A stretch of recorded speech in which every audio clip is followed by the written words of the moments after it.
अस्सलाम वालेकुम। उम्मीद करता हूँ आप सब लोग खैरियत से होंगे। आज का जो टॉपिक हमने डिस्कस करना है वो है microbial interactions in microbiology. Introduction से स्टार्ट करते हैं। Microbial interaction refers to the relationship between different microorganisms in their environment. कि मैक्रोबियल इंटरेक्शन क्या है? एक रिलेशनशिप है मुख्तलिफ मैक्रो ऑर्गेनिजम्स का उसके इन्वायरमेंट के साथ। ठीक है, और इसकी इम्पॉर्टेंस क्या है? ये प्ले करता है critical role in ecosystems, human health and industrial applications. Types क्या हैं मैक्रोबियल इंटरेक्शंस की? मुख्तलिफ टाइप्स हैं। फर्स्ट टाइप है म्यूचुअलिज्म। इसमें क्या होता है कि दोनों स्पीशीज़ को बेनिफिट होता है एक दूसरे से। इसकी एग्जांपल्स लाइकन्स में आ जाती है फंजाई एंड एल्गी।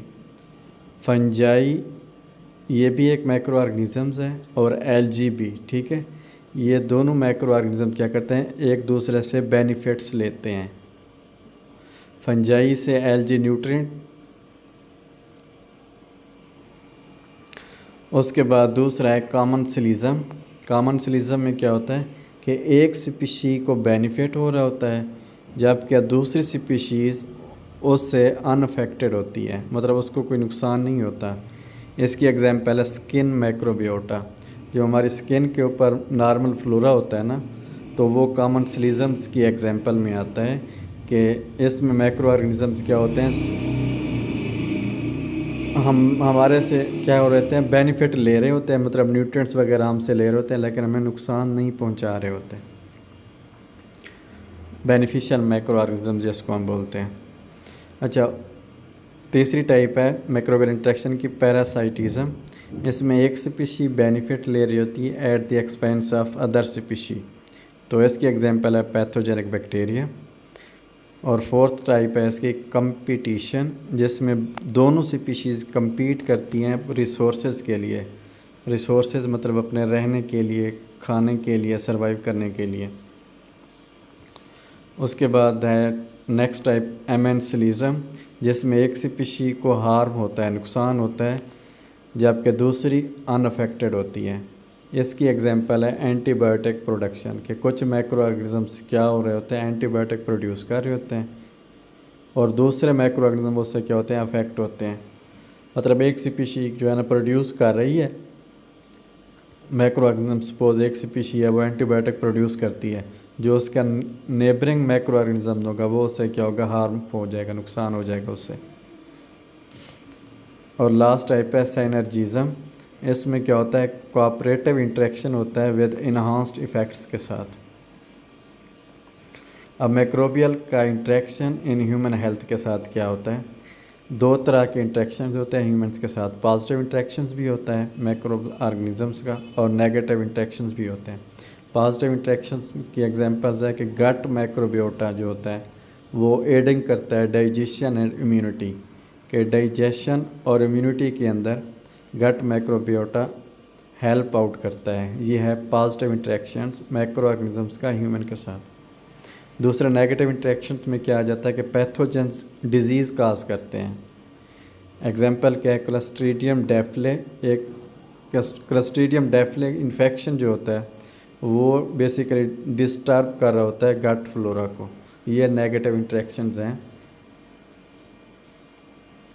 अब मैक्रोबियल इंटरेक्शंस इन इन्वायरमेंट में क्या है कि ये इकोसिस्टम के अंदर रोल प्ले करते हैं, like nutrient cycle, carbon cycle हो गया, नाइट्रोजन साइकिल हो गया। ये इसके अंदर क्या होता है, इंपॉर्टेंट रोल प्ले कर रहे होते हैं। Mycorrhizal fungi and plant roots, ये भी इसके एग्जांपल में आ जाता है। उसके बाद है इंडस्ट्रियल एप्लीकेशंस, के मैक्रोबियल इंटरेक्शंस इंडस्ट्री के अंदर कैसे अप्लाई हो रही हैं। एक तो ये है कि बायो रेमिडिएशन, जिसमें क्या होता है मैक्रो ऑर्गेनिजम्स क्लीनिंग करते हैं पोल्यूटेंट्स की। पोल्यूटेंट्स क्या होते हैं, ऐसे केमिकल्स होते हैं जो कि पोल्यूशन काज कर रहे होते हैं। तो बायो रेमिडिएशन से हम उन पोल्यूटेंट्स को रिमूव कर सकते हैं या क्लीन कर सकते हैं।